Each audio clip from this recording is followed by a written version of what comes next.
Olá a todos. Bom, já falei para vocês no vídeo passado que eu adquiri uma coleção de revistas enorme da Wellston Price Foundation, né? Que é esta coleção de revistas aqui, muito legais, ok? E hoje a gente vai falar sobre só uma linha de uma dessas revistas, ok? É a revista volume 12, número 4 de 2011. E logo aqui na primeira página tem indicação de livros, ok? E a gente vai escolher um livro. Então eu vou pegar esta linha aqui. O livro se chama Pessoal, Isto Não É Normal. Ok. Aí eu vou lá e compro o livro. E leio o livro. Já li inteiro. Beleza. Esse livro aqui se chama Pessoal, Isto Não É Normal, do Joel Salatin. Joel Salatin é esse cara aqui. Tá? Ele é um jornalista e ele produz a comida lá dele e regionalmente lá produz galinha e tudo mais. E só que esse cara não é um jornalista comum e também não é um cara produtor de galinha comum. Ele é um cara que dá palestras no mundo inteiro, tá? Eu olhei na internet a agenda dele que está disponível e assim, ele tem 3, 4 palestras em vários países do mundo por mês até 2019. O cara tá bem cheio de tarefas. E este cara aqui foi convidado pelo Príncipe Charles para dar uma palestra para ele sobre comida, ok? Sobre os problemas da comida. E assim, imagina só, não que eu gosto do Príncipe Charles, mas ele é um cara que deve ter muita informação. Se ele convida um cara para dar uma palestra para ele, bom, sinal de que talvez o cara que vai dar a palestra tem muita informação. E esse cara colocou isso num livro, tá aqui na minha mão. E a gente vai falar sobre um ponto deste livro. Vamos lá. A pergunta que eu quero responder, todas as informações que eu vou falar aqui estão neste livro aqui. A pergunta que eu quero responder é: como destruir o planeta? Uau! Será que um meteoro? Não vai funcionar. Supervulcão? Não. É muito mais simples a resposta. Basta você tornar todos os habitantes do planeta em vegetarianos. Uau! Difícil de acreditar? Bom, vamos agora olhar a ciência por trás disso.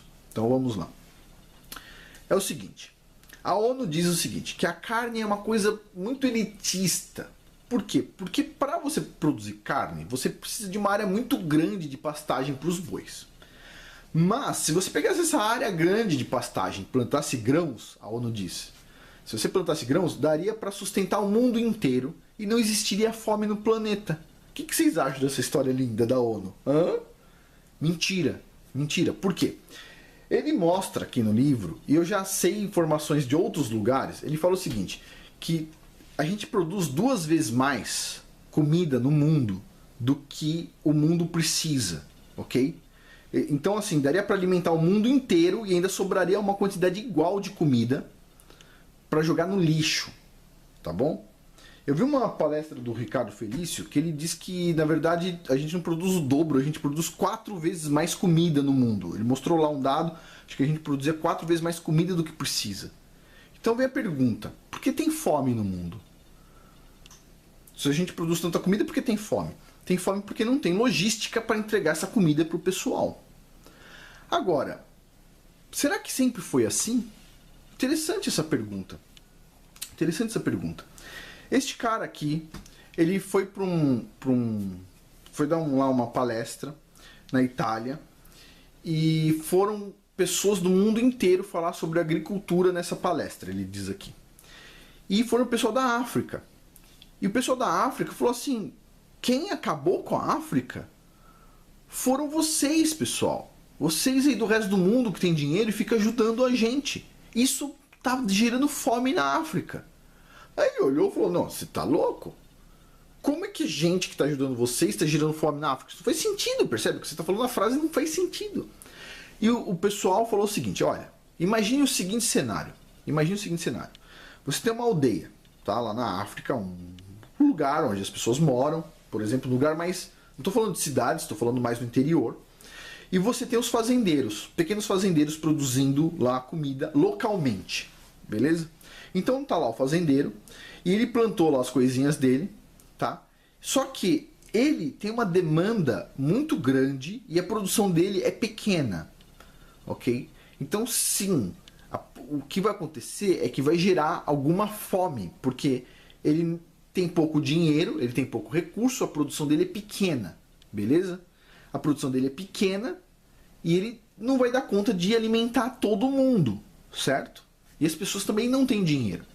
Aí chega a ONU, tá querendo ajudar, beleza?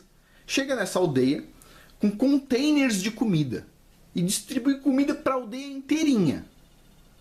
O fazendeiro que está lá, que deveria receber uma ajuda, não. O que vai acontecer? Ele não vai conseguir vender a comida que ele produziu. Por quê? Porque todo mundo já recebeu comida para os próximos meses. Então ele não vai conseguir vender a comida que ele produziu. Bom, ele vai conseguir preservar essa comida? Não tem geladeiras enormes para colocar a comida da fazenda inteira. O que vai acontecer com a comida que ele produziu? Vai estragar, ele não vai conseguir vender. Quando estragar, o que vai acontecer com esse fazendeiro? Ele já era pobre, ele vai quebrar. O que vai acontecer com aquela aldeia? Não vai ter mais aquele fazendeiro, ele quebrou. No outro ano, de novo, a ONU chega lá e distribui comida. Outro fazendeiro ou mais fazendeiros quebram. Aí, passado algum tempo, a ONU não está mais entregando comida. Pergunta, tem fazendeiro no lugar? Não tem. Então, ficou pior a situação. A fome que já existia fica cada vez pior. Ok? Por causa de um incentivo que, na verdade, não é incentivo, é um desincentivo aos fazendeiros. O que a ONU devia fazer é chegar lá para o fazendeiro e falar: o que você precisa de ajuda para você produzir mais aqui localmente? Não para pegar comida que vem do Brasil e entregar lá na África, longe pra caramba. Ou dos Estados Unidos e entregar na África. Tem que produzir localmente. Então, a fome no mundo se dá por não ter produção local mais. A agricultura moderna, ela é centralizada. Grandes fazendas e agricultura centralizada. Ok? É isso que se ensina hoje nas universidades. Olha, pessoal, é melhor a gente concentrar, fazer uma monocultura numa fazenda do que ter várias fazendinhas. Só que isso exige logística. Se amanhã o petróleo ficar caro, se amanhã acontecer algum problema, a comida vai ficar mais cara, porque a logística vai encarecer. A logística não é tão cara hoje. A gente pode comprar uma comida que está a 2.000 quilômetros de distância. Por quê? Porque o combustível ainda não está caro. Graças a Deus, entendeu? Mas se acontecer qualquer problema no mundo e a logística ficar cara, a comida dispara, tá bom? Então, ele fala aqui que, na verdade, o que a gente conhece como comida, a gente vai lá no mercado e compra. O supermercado, Walmart, Carrefour, só apareceu o primeiro supermercado no mundo em 1947. Ou seja, um fenômeno novo. Antes disso, todo mundo comprava o frango vivo, cortava o pescoço dele, fazia sua comida, tinha lá um jardinzinho, colhia suas verduras, porque verdura era difícil de comprar, né? Comprava, tinha mercadinhos de queijo, tinha o cara que entregava leite, tinha vários produtores locais pequenininhos. Os mercados destruíram esse sistema pequenininho. O sistema super sustentável que existia foi destruído. Por quê? Porque o pessoal conseguiu, com os supermercados, vender mais barato num lugar só. Muito mais cômodo.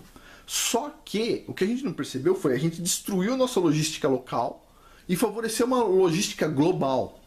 Ok? Bom, mas voltando ao assunto. A ONU diz assim, então a gente deveria plantar grãos. Tira o gado do mundo e planta grãos. Eu já falei aqui, é uma mentira, por quê? Porque a gente já produz mais comida, a gente não precisa produzir mais e mais comida, a gente já produz muita comida, mais do que a gente precisa. Então a gente não precisaria tirar o gado e plantar grão. Mas a ONU diz, tira o gado e planta grão. Olha que interessante. Agora, o que ele mostra aqui é o seguinte. Quando você planta grãos, o grão ele é um conhecido destruidor de solos, ok? Ele destrói o solo. Para vocês terem uma ideia, tem um estado aqui nos Estados Unidos, agora eu não lembro o nome, mas eu acho que é Idaho, que é conhecido como o estado do pão. Lá é produzido a maior parte do trigo dos Estados Unidos. E esse estado já perdeu quase 2 metros de solo. ok? O trigo vai tirando todos os nutrientes do solo, vai aumentando a erosão do solo, vai destruindo o solo. O trigo desconstrói o solo, o milho desconstrói o solo. Na agricultura antiga, o pessoal já sabia, e eu vou explicar por que eles sabiam. Eles já sabiam que você não podia plantar no mesmo lugar todos os anos grãos. Você não podia plantar milho todos os anos, você não podia plantar trigo todos os anos no mesmo lugar. Você tinha que fazer um rodízio. Você separava lá 5 áreas, tá? Em uma área você vai plantar grão, em outras áreas você vai fazer outras coisas, vai plantar, por exemplo, leguminosas, vai deixar área de pasto, e você vai reconstruir o solo que o grão destrói. O grão destrói solo. O grão deveria chamar destruidor do solo, ok? O grão destrói o solo. Destrói. Então, em um estado aqui dos Estados Unidos, as universidades foram lá fazer uma pesquisa e descobriram, olha, os caras perderam nos últimos 100 anos 2 metros de solo. Algo do tipo, em questão de nutrientes e tudo mais. Ficou pobre o solo. Cada vez mais pobre. E ele fala aqui do caso da fazenda que ele herdou do pai dele. Que quando o pai dele comprou, 50 anos atrás, a fazenda tinha uma camada centimétrica de solo. O solo tinha sido destruído, tá? E basicamente ele não conseguia colocar como é que se fala? Esses negócios, cerca pro gado, porque ele não conseguia cavar na pedra. Já tinha chegado na pedra. Destruiu o solo da fazenda. Destruiu. Ele tinha que concretar a cerca, porque não tinha mais solo, entendeu? Tinha que fazer um pé de concreto, assim, para pôr a cerca e o gado dentro. Então, como ele não conseguia plantar nada lá, o pai dele resolveu colocar boi. E ficou lá 50 anos com boi. E adivinha? O pessoal da universidade foi lá investigar o solo da fazenda dele e já tinha quase 50 centímetros de solo fértil. O gado, durante 50 anos, construiu 50 centímetros de solo fértil na fazenda dele. A fazenda do cara é super produtiva. Por quê? Porque ele sempre teve gado. E adivinha? O herbívoro, ele é um construtor de solo. Enquanto os grãos destroem o solo, os grandes herbívoros, o boi e a vaca, constroem solo. Aí alguém vai falar o seguinte, mas espera um pouquinho, a planta cresceu do chão, né? Então você está pegando o solo e está devolvendo para o solo. A planta não cresce só com o que tem no chão, ela cresce também com o que ela tira do ar. Ela tira CO2 do ar, tá? Ela tira também umidade, tem toda a questão da fotossíntese, que vem a energia do sol, né? Então ela está recebendo energia e o boi está convertendo essa energia e tudo isso que ela tirou do ar e do solo em estrume e está construindo o solo. Então o boi é um construtor de solos. Agora, tem muitos lugares no mundo que o pessoal planta ano após ano, ele diz aqui, grãos. E o que o pessoal faz? Joga o adubo químico. O adubo químico ele também é um destruidor de solos, porque ele é ácido. Então ele acidifica o solo e permite a lixiviação, a erosão, vamos dizer assim, dos elementos químicos que estão lá no solo. Vai empobrecer ainda mais o solo. Então assim, plantar grãos vai destruir o solo. Agora, uma pergunta interessante. Isso não está no livro, eu vou fazer a pergunta. Vamos pensar um pouquinho aqui. Como é que os antigos já sabiam que os grãos eram destruidor de solos e eles não plantavam grão se não fosse por rodízio, fazendo rodízio de área para área? Dividia o terreno lá em tantas áreas e fazia área por área. Como é que eles sabiam disso? Interessante, né? Por que eles falavam, não, isso é absurdo, tem que fazer o rodízio? Por quê? Como é que eles descobriram isso? Provavelmente eles destruíram alguma coisa, ok? Você não acha, não? Eles devem ter destruído alguma coisa e ficou o aprendizado. Agora, olha que interessante. A civilização, basicamente, começou na África, tá bom? Isso a gente sabe, todo mundo vai chegar à mesma conclusão. E, olha só, o deserto do Saara, ele, independente do formato da Terra, ele está numa posição muito parecida com a Amazônia, né? Que é um lugar muito rico. E o Egito era tido como um lugar muito rico, muito fértil, principalmente nas margens do Rio Nilo, que até hoje tem bastante coisa. Mas quando você olha o Egito, você fala o seguinte, meu, isso aqui não parece que era muito fértil, percebe? Como é que tinha uma civilização tão grande aqui? Parece que esses desertos aí não são muito férteis. Será que parte daqueles desertos viraram aqueles desertos por abuso no plantio de grãos? Eu não sei. Mas ele diz aqui que plantar grãos ano após ano gera desertificação. Então, se você tirar o gado da equação, convencer todo mundo de que a gente tem que comer só grãos, tá? Vamos comer sucrilhos, sei lá, milho, etc. O que a ONU quer? Vegetarianismo. Se você fizer isso, tirar o gado, o que vai acontecer? O construtor de solo vai sair do esquema. Quando o construtor de solo sair do esquema, questão de 50 anos, vai destruir o solo, vai gerar fome no mundo inteiro, se a gente fizer isso. Se o pessoal esgotar o nosso solo, não vai ter comida pra gente, percebe? É uma coisa super grave. Então, assim, vocês percebem? A ONU sabe disso. Alguém aqui acha que a ONU não tem um cientista pra falar, desculpa, você não pode plantar grãos todo ano num lugar. Vocês acham que não tem um cientista pra falar isso? Tem que fazer rodízio, tem que ter gado. Que nem esse cara tá falando aqui. Tem que ter. Então a ONU tem. Agora, por que ela sugere plantar grãos? O destruidor dos solos. Interessante, né? Se a gente fizer isso, a gente vai estar desertificando o nosso planeta. Aí alguém vai falar o seguinte, mas Afonso, isso é reversível. Se der pau, a gente pega e põe o gado de novo no lugar. Olha, se as pessoas se tornarem vegetarianas e reduzir a quantidade de gado que tem no mundo, reduzir o número, para você multiplicar o gado de novo, até o número que a gente tem hoje, que é um número bastante grande, vai demorar séculos, percebe? Porque o gado é assim, pelo que eu entendi, aqui cada vaca só tem um bezerro, uma vez por ano. Então para você multiplicar por 10, você vai ter que esperar, no caso aí, sei lá, X anos. Mas se você tiver uma quantidade muito pequena de gado, multiplicar por 10 não vai ser nada, percebe?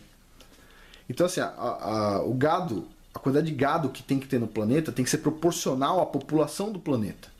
Por quê? Porque eles são os construtores do solo.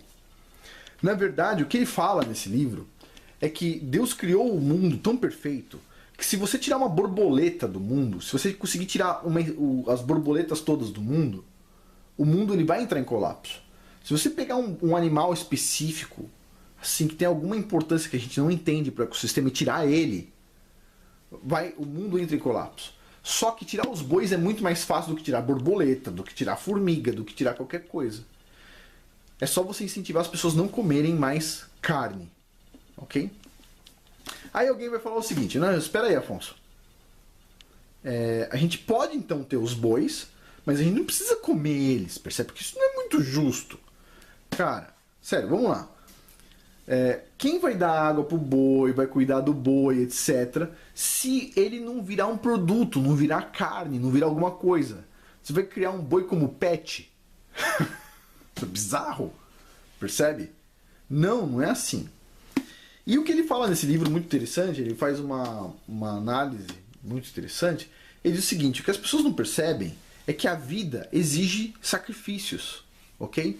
Então quando a gente está, por exemplo, ele fala aqui, comendo uma cenoura, o que a gente está fazendo é recebendo energia para poder plantar mais cenouras. Quando a gente está comendo um pedaço de carne, a gente não é sádico falando, um animal morreu para mim, está fazendo isso. Não é isso. A gente está recebendo energia com gratidão para ter mais energia para cuidar dos animais também. Percebe? A vida exige sacrifício. E ele ainda destaca aqui, isso está na Bíblia. Ok? Olha, a gente não merece a vida eterna, né? A gente não tem mérito para isso. Alguém veio resgatar a gente, pagar por nós, pela nossa vida, para a gente ter vida eterna. O Messias veio, ele se sacrificou numa cruz. Então você percebe? A vida exige sacrifícios. E esse é um segredo da vida. Vou dar uma paradinha no vídeo, porque vai interromper e já continuo. 1 minuto. Continuando. Então assim, a carne é fundamental. Eu já fiz vários vídeos sobre a carne aqui. Se eu não me engano, eu acho que o YouTube apagou um deles, alguém estava reclamando outro dia. Mas assim, eu vou dar uma olhadinha, vou tentar deixar os links abaixo. E alguém me falou o seguinte, mas Afonso, a carne faz mal, cara. Ah, meu Deus, você não vê os cientistas aí? Os cientistas estão todos falando, a carne faz mal, cara. Puxa vida. Mas adivinha, eu não vou pegar aqui a revista, mas eu comprei esse livro aqui indicado pela revista do Elston Price Foundation. Tá aqui o livro, ok? Eu não terminei de ler ainda. Mas este livro aqui, que se chama aqui, ó, The Meat Fix. Fix é consertar, né? Meat é carne. Né, o conserto pela carne, alguma coisa desse tipo. E o cara diz o seguinte aqui: esse livro foi escrito por um vegetariano, ok? Vegetariano. Ele foi vegetariano durante 26 anos, ok? Foi vegetariano durante 26 anos e ele sentia fraqueza, ele sentia problema nas juntas. Ele sentia vários problemas, tinha vários problemas, ia muito ao médico, inclusive. E um dia, depois de não conseguir solução no médico durante 26 anos, sentindo dores, etc. tal, no caso dele, não sei se isso é para todo vegetariano, mas no caso dele, ele fala aqui, ele um dia deu uma louca nele e resolveu comer carne. E no dia seguinte ele se sentiu um pouco melhor. Ele resolveu comer carne de novo. E no outro dia ele se sentiu um pouco melhor. Aí ele resolveu parar com o negócio de vegetarianismo. Uma semana depois, ele já era outra pessoa, estava bem. Aí ele se sentiu idiota, porque ficou 26 anos sentindo dor. E aí ele resolveu escrever um livro falando a importância da carne para os vegetarianos. Caramba, hein? Existe livro mostrando a carne faz bem, ok? Sim, tudo que é demais faz mal. Se você tomar água demais, faz mal. Tudo que você fizer demais faz mal. Mas numa dose razoável, lógico que não faz, percebe? Ah, tem gente que fala o seguinte, mas o mundo futuro vai ser assim assado, etc. Desculpa, tá na Bíblia que pode. Se Deus colocou, nosso pai colocou, olha, tais animais você pode comer tranquilo, no caso, o boi, o cordeiro, né, o carneiro e outros. Se lá tá que você pode comer, o seu pai divino, ele não vai te sacanear. Ele não vai falar assim, come aí, mas vai te fazer um pouco de mal. Ele vai te falar, não, tem os animais que são puros, você pode comer. E tem os animais que são impuros, que nem o porco. Você não pode comer. Então, se ele falou, você pode, é porque você pode. Percebe? A carne faz bem. Agora, essa agenda da ONU para tentar forçar vegetarianismo no mundo inteiro, e você vê, você entra no UOL de vez em quando, tem lá, o vegetarianismo é importante. Outro dia eu vi uma reportagem do UOL toda linda lá, semi-vegetarianismo. Uau, vocês não estão conseguindo introduzir o vegetarianismo no povo, né? Estão inventando moda. Não vai dar. Ok? Tirar a carne do cardápio vai reduzir a quantidade de bois no mundo. Reduz a quantidade de bois, você está reduzindo a quantidade de construtores de solo. Você reduz os construtores de solo e planta trigo, aveia no lugar, os grãos, você vai gerar desertificação. Com a desertificação, você vai reduzir a área de plantio. Reduzindo a área de plantio, você vai gerar fome no mundo inteiro. Gerando fome, você vai gerar conflitos no mundo inteiro. Você vai gerar guerras no mundo inteiro. Com isso, você destrói todo o nosso mundo do jeito que a gente conhece. Aí o pessoal vem com a solução horrorosa aí, fazer comida de astronauta pra gente. Pega areia, um pouco de fezes, água e põe aí. Só que é o seguinte, você não vai chegar a 30 anos de idade, só aos 50, sei lá. Você vai trabalhar e quando chegar na data tal, você bum. Isso não é certo, percebe? Agora, o que eu sugiro aqui? Eu sugiro que a gente ajude a reconstruir a distribuição local de comida. Ok? Por quê? Como é que a gente faz isso? A gente faz isso, olha, viu um lugar que vende tomate. Vai lá e compra o tomate no lugar, não precisa ir comprar no mercado. Aí eu conheço um cara que produz leite. Vai lá e compra leite do cara, entendeu? Incentiva coisas perto da sua casa. Mas não tem nada perto da minha casa. Bom, aí isso aí você não pode fazer nada, né? Mas tenta fazer, tá bom? Bom, por hoje é isso, basicamente. Então, para destruir o mundo, tire a carne do cardápio, tá? Só isso. Só isso deu pau, ok? dica então deste livro, esse livro muito interessante. Uma hora a gente fala sobre o que esse cara fala sobre a Monsanto, ok? Bom, por hoje é isso. Muito obrigado.